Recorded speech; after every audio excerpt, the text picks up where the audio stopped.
Good evening to everyone. अभी तक total scissor है 176 करोड़ है। अभी एनफोर्समेंट एक्टिविटीज और स्ट्रेंथनिंग किया जा रहा है। फर्स्ट फेज ऑफ इलेक्शन है आपका 13th का है। कल शाम को 5 बजे वो कैंपेन पीरियड खत्म हो रही है। कौन सा बूथ पर वो 4 बजे खत्म हो रही है, वहां पर 4 o'clock कैंपेन पीरियड खत्म होगी। इसलिए सभी आउटसाइड पॉलिटिकल पार्टी के कोई भी कैंडिडेट होंगे, वहां वोटर नहीं है, वो अपने जहां उसी एरिया पर उनसे बाहर निकल जाएं, जाके वो 5 बजे तक समय, उसका पहले वो अपने कार्यक्रम करके 5 बजे निकल जाएंगे सभी। उसके बाद अपने एरिया पर वो अपने लोकल एनफोर्समेंट ऑफिसर्स है वो उसका पूरा चेक करेंगे। इसलिए आपका वो कैंपेन पीरियड फेज 1 का है, इसी पीरियड तक खत्म हो रही है। दूसरा है कल P-2 डिस्पैच शुरू हो रही है।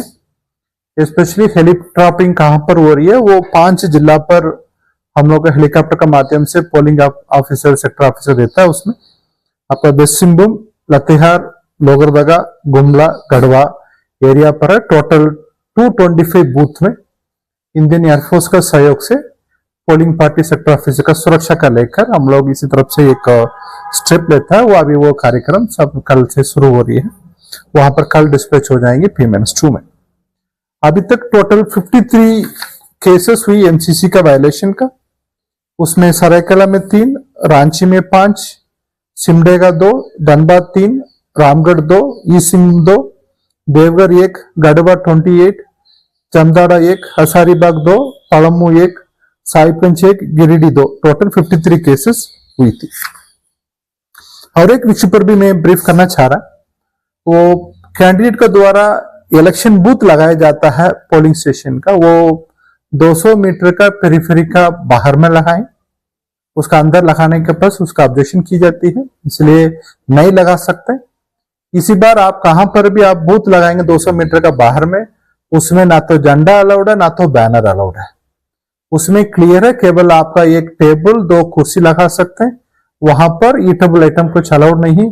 वहां पर केवल आपका एक इनफॉर्मली एक स्लिप देता है, उसका देने के लिए लास्ट इलेक्शन में, लोकसभा चुनाव में कुछ जहां पर उसका कमीशन का इंस्ट्रक्शन का वायलेशन के कारण इश्यू हुई थी, ना तो उसमें कैंडिडेट का सिंबल रहेगी, ना तो उसी का फोटो रहेगी, ना तो उनका नाम रहेगी।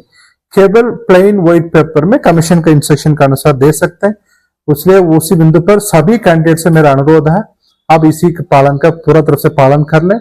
साथ में कहां पर आपका इलेक्शन बूथ लगा रहा है उसी का लिस्ट का अप्रूवल आपका लोकल अथॉरिटी से लेना पड़ती है। फिर उसी लिस्ट का भी आप आरओ का पास शेयर कर लें, उसी का खर्चा आपका खर्चा में ऐड की जाती है।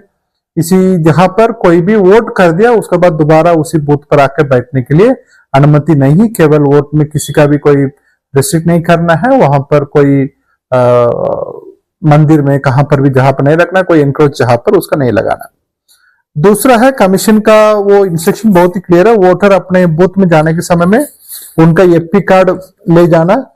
एपी कार्ड नहीं है तो उनके साथ में 12 अल्टरनेटिव डॉक्यूमेंट है। वो आधार कार्ड है, नरेगा जॉब कार्ड है, फिर बैंक और पोस्ट ऑफिस का पासबुक है, हेल्थ इंश्योरेंस का स्मार्ट कार्ड है, वो लेबर मिनिस्ट्री द्वारा दिया हुआ, ड्राइविंग लाइसेंस, पैन कार्ड और स्मार्ट कार्ड है, फिर उसके बाद पासपोर्ट, फिर पेंशन डॉक्यूमेंट विद फोटोग्राफ है, फिर सर्विस आइडेंटिटी कार्ड है आपका गवर्नमेंट, स्टेट गवर्नमेंट, पीएसयूज का, पब्लिक सेक्टर अंडरटेकिंग का, सर्विस कार्ड का है, official ID card of MP, MLA, MLC से, तो यहाँ पर फिर यूनिक आईडी कार्ड है, मतलब आपका आधार, ये यूनिक डिसेबिलिटी आईडी कार्ड है। ये कार्ड 12 डॉक्यूमेंट अवेलेबल है।